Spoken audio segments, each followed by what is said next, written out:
Au Québec, dès qu'on parle de soutien à domicile, il y a un nom qui sort tout de suite, le chèque emploi-service. C'est comme un réflexe. Mais est-ce que c'est vraiment tout ce qu'il y a à savoir? Et si ce n'était en fait que la pointe de l'iceberg? Allez, aujourd'hui, on plonge ensemble pour décortiquer ce qui se cache vraiment derrière ce système. Oui, parce que le chèque emploi-service, on le connaît tellement bien qu'on finit par croire que c'est le programme lui-même.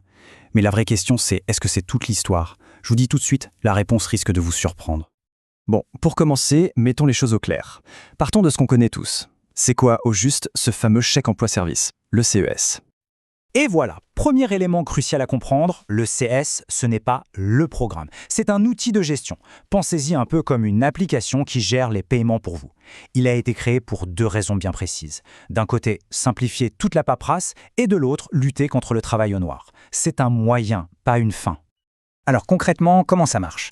D'abord, le CLSC évalue les besoins de la personne. Ensuite, la personne choisit son aide. Mais, et c'est là que ça se joue, c'est un autre organisme, le CTCS, qui va gérer toute la paie. Le but, c'est que tout soit simple, carré, bien encadré. Et ça, c'est vraiment le cœur du système CS.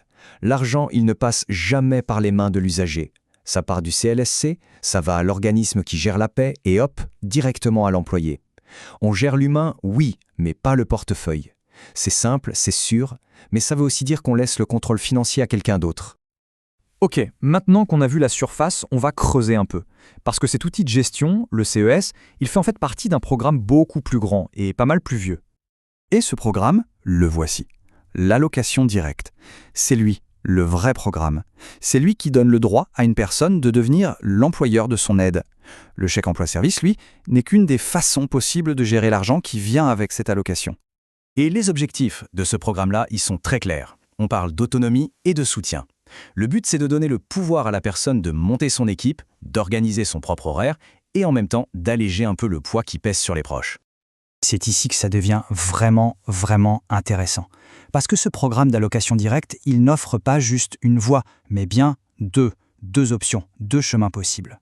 Regardons ce tableau, il est très parlant. La différence est énorme. D'un côté, on a le montant forfaitaire. Là, c'est simple, l'argent est versé directement à la personne et c'est elle qui gère tout. C'est l'option flexibilité et contrôle maximum. De l'autre côté, on a le CSE, où tout est géré par un tiers. C'est l'option simplicité administrative. Donc le vrai choix, il est là, le contrôle total ou la simplicité. Retenez bien ce chiffre, 2. Il n'y a pas une seule façon de recevoir ce soutien, il en a bien deux. Alors, la question qui tue. Pourquoi est-ce que presque tout le monde ne connaît que le chèque emploi-service? Pour comprendre ça, il faut faire un petit retour en arrière. L'histoire a la réponse. Le programme de base, l'allocation directe, a été créé en 1979. À l'origine, c'était spécifiquement pour les personnes en situation de handicap. Puis, presque 20 ans plus tard, en 1998, le gouvernement arrive avec le chèque emploi-service. Attention, il ne remplace pas l'ancien programme, il fusionne avec. Et c'est cette nouvelle structure fusionnée qui est ensuite offerte à d'autres personnes, comme les aînés. Cette grosse réforme de 98, elle avait des objectifs bien précis. On le voit ici, on voulait simplifier la paperasse, combattre le travail au noir et surtout rendre le programme accessible à plus de monde. Et pour faire ça, c'est logique, on a mis de l'avant le modèle du CES qui est beaucoup plus encadré. Et voilà, on arrive au point le plus important. La fusion de 98 a ajouté une nouvelle option, le CS, pour répondre à de nouveaux besoins. C'est un fait. Mais elle n'a jamais, au grand jamais, annulé l'option originale. Le droit de choisir le montant forfaitaire pour le groupe qui était là au début, il existe toujours, il n'a pas disparu. Tout ça nous amène inévitablement à la question du choix et de l'information. Parce qu'un droit qu'on ne connaît pas, eh bien c'est un droit qu'on risque de ne jamais utiliser. Et ce n'est pas une opinion, c'est écrit noir sur blanc dans les documents du gouvernement. Regardez cette citation. Le choix doit se faire en collaboration avec l'usager et ses proches, pas à leur place.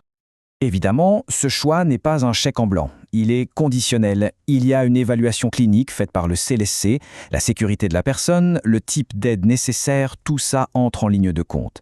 Mais ça n'empêche pas que la discussion sur les options, elle, devrait avoir lieu. Et on termine avec cette question qui s'adresse aux personnes concernées. Lors des démarches, est-ce qu'on a bien pris le temps d'expliquer la différence entre les deux options?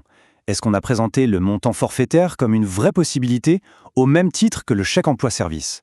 En d'autres mots, est-ce que le choix qui a été offert sur la table était un vrai choix? Si cette situation parle à quelqu'un, son expérience est précieuse, partagez-la dans les commentaires.